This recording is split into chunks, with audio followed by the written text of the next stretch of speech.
దానికి ఆయన ఏం చెప్పాడంటే కోతిగా ఉన్న మనిషి ఫస్ట్ లో ఈ పళ్ళు ఇవన్నీ అంటే కింద ఇవన్నీ వరదలు వచ్చి కొట్టుకుపోతా ఉంటాయి. అయిపోయేటప్పుడు ఆ పైన ఉన్నాయి అందుకోవడానికి ఇట్లా కోతి లేచి నుంచుంది. ఆ లేచి నుంచునే క్రమంలో లెగిసి నుంచోవడం ప్రారంభమైంది. ఆ తర్వాతన అవి పైన పళ్ళు తినటం అది ప్రారంభమైంది. వరదలు వచ్చినప్పుడు ఈ కొట్టుకుపోతున్నాయి. ఎప్పుడు సింధు నది ఒడ్డున ఉన్నాం కదా మనం, సింధు నాగరికత నుంచి అట్లాగా అదొక సమస్య అయింది.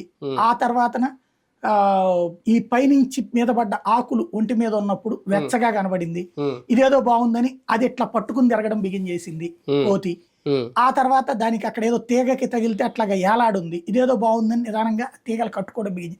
అదే బట్టలైని ఇట్లాగా ఒక అంటే ప్రాక్టికల్ గా ఇట్లా అయ్యి ఉండొచ్చు. ఒక్క రోజులో అయిపోలేదు. ఇది లక్షల సంవత్సరాలు పట్టింది.